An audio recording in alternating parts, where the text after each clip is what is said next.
right, good evening, everyone. Thank you so much for joining us.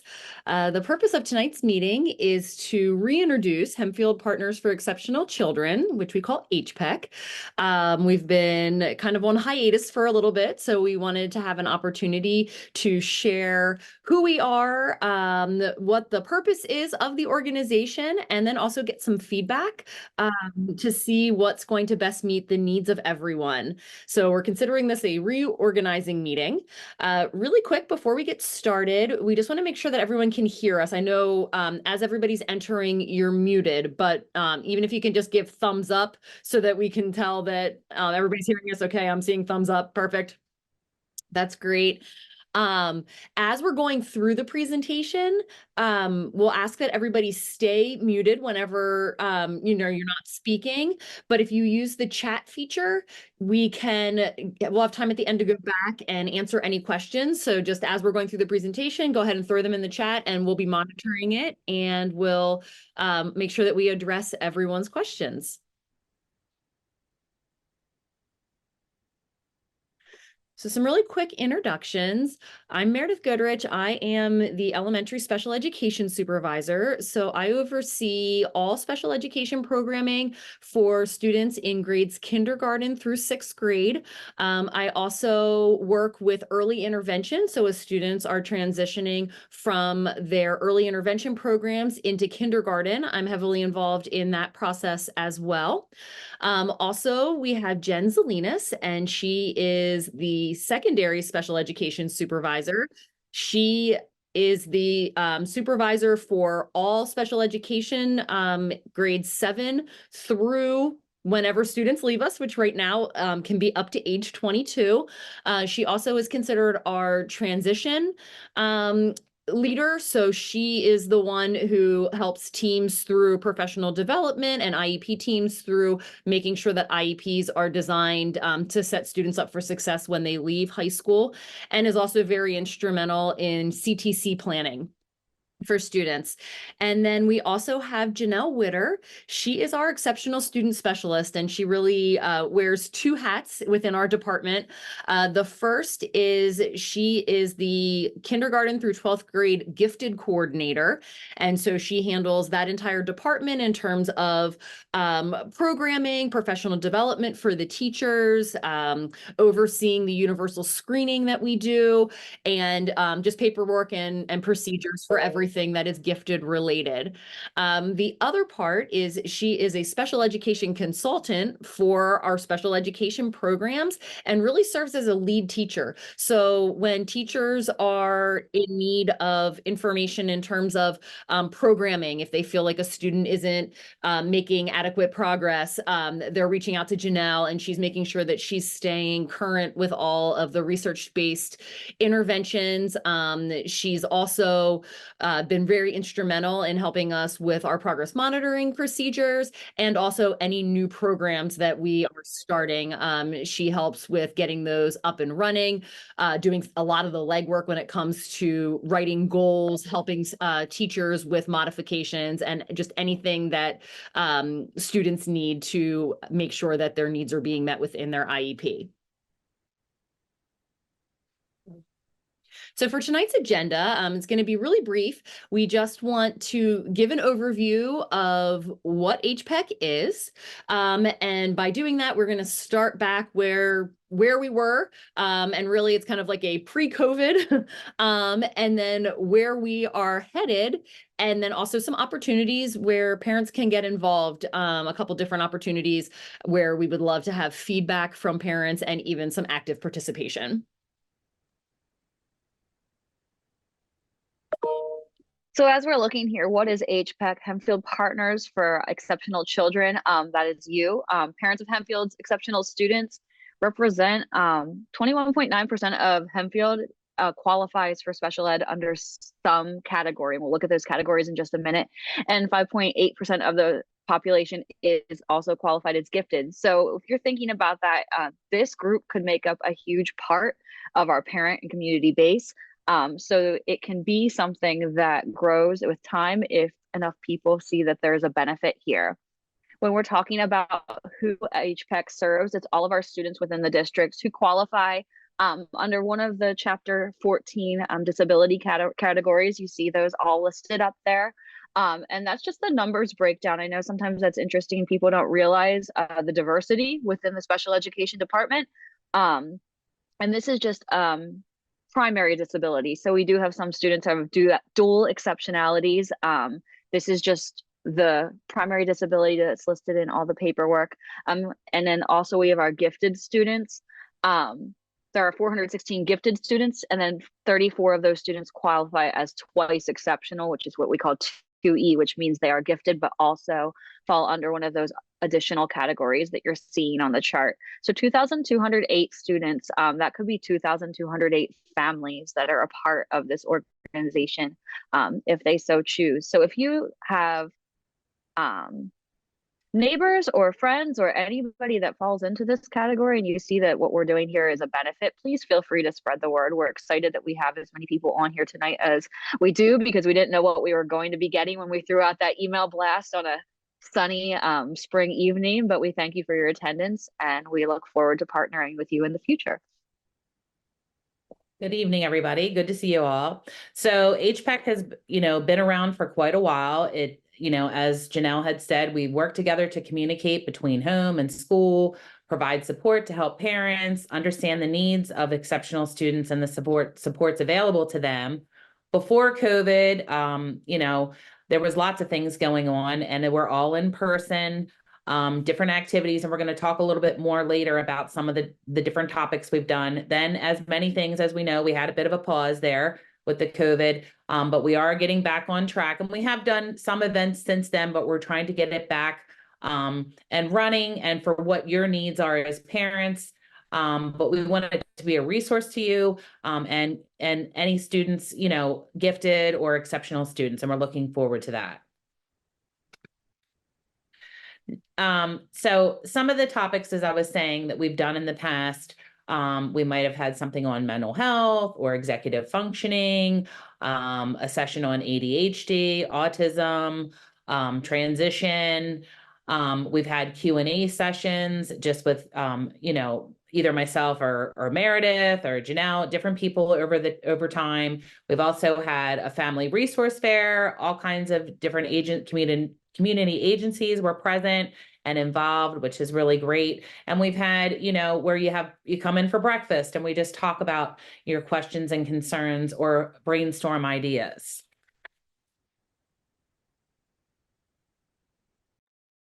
So our hope is to bring HPEC back in full swing for next school year, the 24-25 school year. In the past, we typically did 3 to 4 events throughout the school year, whether it was one of those question and answer sessions. A lot of times we would do an all-parent meeting where parents could get together and have an opportunity to just collaborate, bounce ideas off of each other.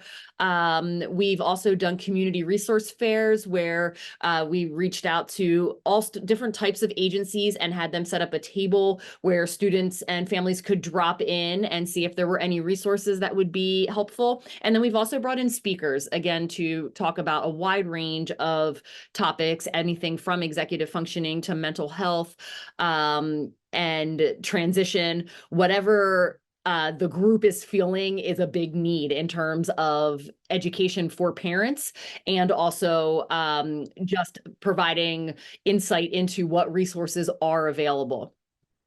One of the things that we've asked folks to do, and I'm sure some of you have already done it, is we do have a survey. The link is up on our website, and it actually will be linked to this presentation, and a recording of this presentation will also go onto the website most likely tomorrow. And we're asking for your feedback. What are those topics that you would really like to see us dive a little bit deeper into? That way we can start planning for next year and reaching out to the IU or Patan or other area agencies that would be able to help provide us with some training events that we could offer in the evenings. We also are looking for volunteers to be part of our steering committee. So our steering committee is comprised of the 3 of us, and then typically 4 to 5 parents from all different walks of special education, exceptionalities, gifted. We like to have, a broad spectrum of parents, so that we have lots of different voices coming to the table to share what the needs are of this group, and this community.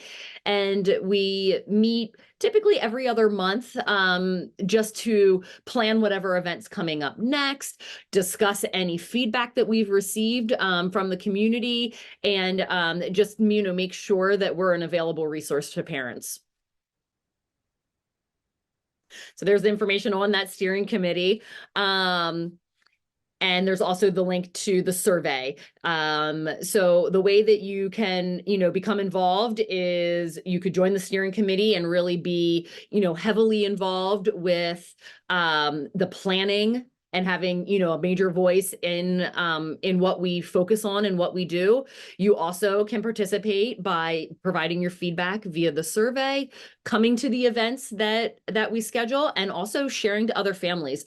I know we hear a lot of times at IEP meetings where, somebody will say, well, I was talking to my neighbor, or I was talking to my friend, and they didn't know this, and I wanted to ask, or they shared this, and I wasn't aware that that was something that was available for my student.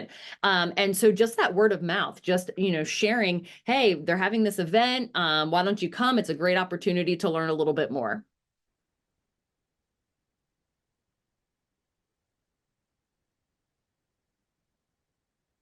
Jen, you're muted. Thank you. Anyhow, now it's time for questions or comments, anything that you want to share. We do appreciate everyone that has completed the survey so far, and we have read over those comments that you have shared, and we might be able to go through some of them tonight. Then on the last page of the PowerPoint, which you'll be able to see on the website, and Janelle will put it up here in a second, are all of our emails, as well as the phone numbers to reach us, and the website where you can go up and review anything that you missed, or if you want to print anything out or share with us. So at this time, is there anyone that has a specific question or comment? Like we said, we're very excited you're here. Anything that you would like to share? I'm reading in the chat. I don't see any questions there, but if anyone would like to ask anything or share with us, we would love to hear it.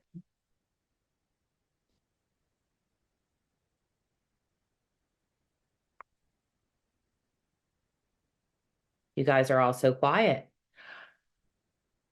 Okay, well, if you do have, okay, wait a minute. Future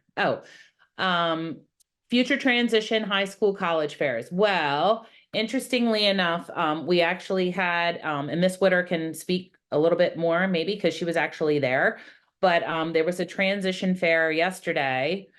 No, today, and I believe we had about 17 or 18 students that were able to go. It was today, yes, sorry. And Miss Witter can talk about that. There was lots of different colleges and opportunities for students there oh, great, Francesca. So would you like to speak about that at all, Francesca, your experience? Yes, I just would like to see something like that being done directly at the high school. I was really interested. My son decided at last minute that he didn't want to go. He wanted to go to school for some reason. So I didn't have the chance to take him with me. But that is something that I would love to see be done at the high school. I know students have the opportunity to do so because there was one, if I'm not mistaken, last week at the high school. Yes, there was. But concentrated to students with the IEP. I know my son would have stayed engaged for too long during the meeting to the IU13. I found it, I did find it really interesting, and I got some information, but something that could be done, with the small groups, maybe where the parents can visit too and have one-on-one with the university. And not such a large setting like the one they had before. Yes. At high school. Okay. Yes. Well, we can certainly bring that to the table, and you know, that our committee here, we can talk to the principals and see what we can do. I know as far as another one this year, I obviously we don't have much school left, but I do think that's a good idea. Just besides, because we always invite students to go to the IU13 one, but they're not always able to, or they might not feel comfortable. I understand what you're saying. Anybody else want to share anything at this time? Okay. Oh, okay. Meredith, are you able to see that? The availability for parents to have a special education orientation from Jeanette. Yes, we actually do that. It is something that is part of our transition between the levels and between buildings. So typically in May, case managers will set up meetings where it can happen at the middle school, it can happen at the elementary school, and we can bring the middle school teacher down. It can, you know, whatever works best for the team. We do student tours. We have IEP meetings where we talk about any revisions that might need to be made for the next level. So yes, that's absolutely very important and is something that that we do as students transition across levels.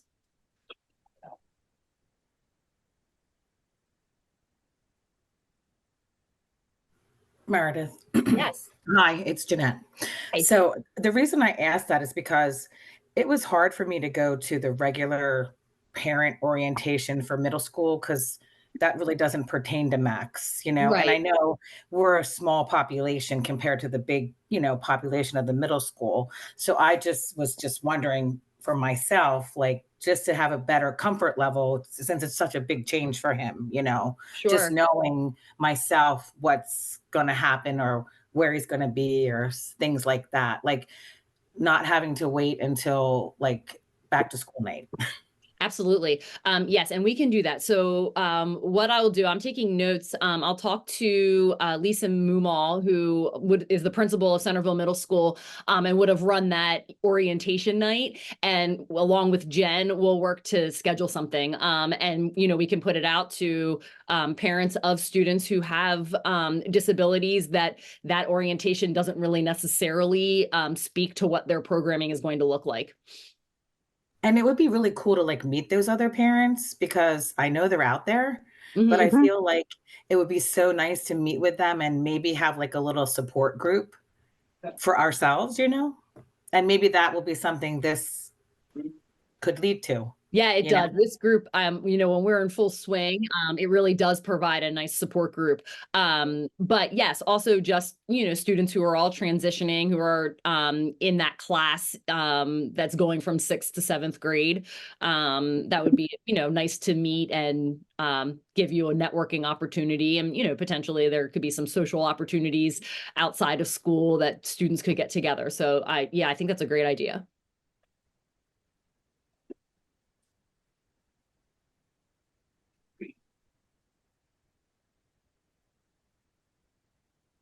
I'm seeing Sorry, here let's asking if breathe. we could Yeah. make a Facebook group, or another way to make a group for parents. I'm not sure that we're allowed to have a Facebook group. Yeah, I don't think we are allowed to. Yeah. But I'm sure there has to be, you know, a way. Yes, let us look into that. Let's see what type of tech options we have for that. You know, obviously we have the website, and that website currently is linking to my email for anybody who has questions or things like that. But that would probably be valuable to have almost like a little community resource center. So yes, let's look into that.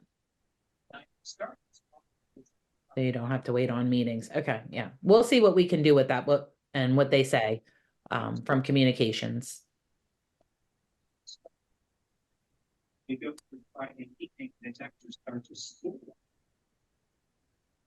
Could you say that again? We can't really hear you very well.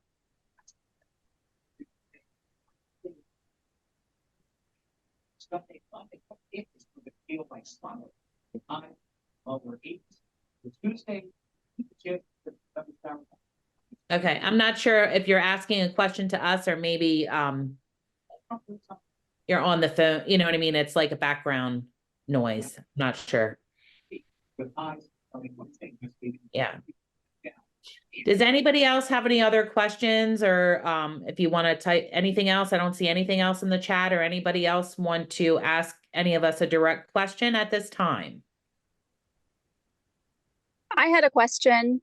Okay. I was just wondering, as far as the communication coming out regarding the meetings moving forward. I know we have like upgraded communication. You were just talking about this new availability, and for this meeting in particular, we received the notice for the daily messages to attend the HPEC. This one we're in, and then I received it from our support teacher in our daily updates. What should we be looking for moving forward? What kind of notification for next year? What do you think that will look like, so we can kind of keep our eyes out? I would anticipate it being the same. So our communications department will send it out as blasts, and we'll also put it on the 5 o'clock news that, or like updates that all of the different buildings have at the end of the day. And then we will also be posting it on the website and asking all special education case managers to send it out to every single family on their caseload. We felt like that was probably the best way to make sure that everyone is, is able to see it multiple times. I also saw in the chat that someone asked about getting on an email list. So that is another thing that we can do too, so that we have like an email group that gets a blast whenever we have events coming up.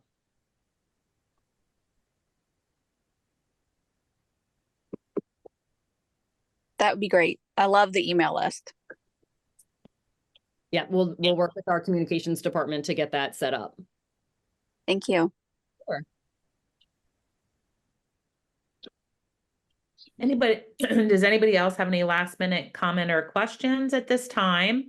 Like we had said, this is this is an introduction to get us back on track, and we'll be having, hopefully 3 to 4 events next year. As the question about Facebook and Twitter, we can certainly ask our communications director as well about that, Jeanette.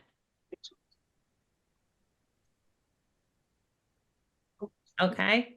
Don't forget, if you haven't done the survey already, you'll see the link in the presentation to complete that, and feel free to reach out to us at any time.